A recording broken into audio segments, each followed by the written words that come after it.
Class 8 Lesson 8 Activity 10A Write an imaginary dialogue একটি কাল্পনিক কথোপকথন লিখো between two birds দুটো পাখির মধ্যে in winter শীতকালে one of whom is flying away to a warm country তাদের মধ্যে একটা পাখি উষ্ণ দেশে উড়ে পালাচ্ছে and the other who is stuck in a cold land আর একজন যে ঠান্ডা দেশে আটক হয়ে পড়েছে বা আটকে পড়েছে Bird 1 Hello, how are you my dear friend প্রথম পাখি এই যে বন্ধু তুমি কেমন আছো bird 2 I am not fine আমি ভালো নেই বার্ড ইউ কিন্তু তুমি bird 1 I am very fine আমি খুব ভালো আছি but why are you not fine কিন্তু কেন তুমি ভালো নেই bird 2 my baby has a broken wing আমার বাচ্চার একটা ডানা ভেঙে গেছে he is unable to fly সে উঠতে পারছে না so I must stay hair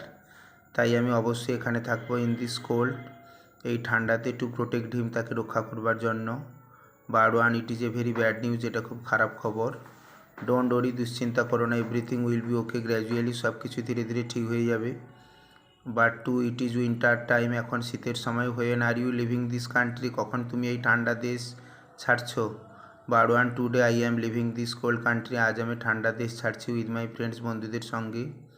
bird 2 it is a very good news এটা খুব সুসংবাদ হাউ আই উইশ আমার কত ইচ্ছা ছিল to fly in the sky আকাশে উড়বো অ্যালং উইথ মাই ফ্রেন্ডস বন্ধুদের সঙ্গে and enjoy the warm lake উষ্ণ হ্রদ উপভোগ করবো and the bright sunny atmosphere রৌদ্র করজ্জ্বল পরিবেশ উপভোগ করবো বাট এলাস কিন্তু hi my days are number আমার দিন ফুরিয়ে আসছে and no one can help me কেউই আমাকে সাহায্য করতে পারবে না bird 1 I will be waiting for your arrival আমি তোমার আগমনের অপেক্ষায় থাকবো bird 2 have a safe journey তোমার যাত্রাপথ শুভ হোক may your wish come true তোমার স্বপ্ন সত্যি হোক এরকম সুন্দর সুন্দর রাইটিং পেতে অবশ্যই চ্যানেলটিকে লাইক এবং সাবস্ক্রাইব করবে থ্যাংক ইউ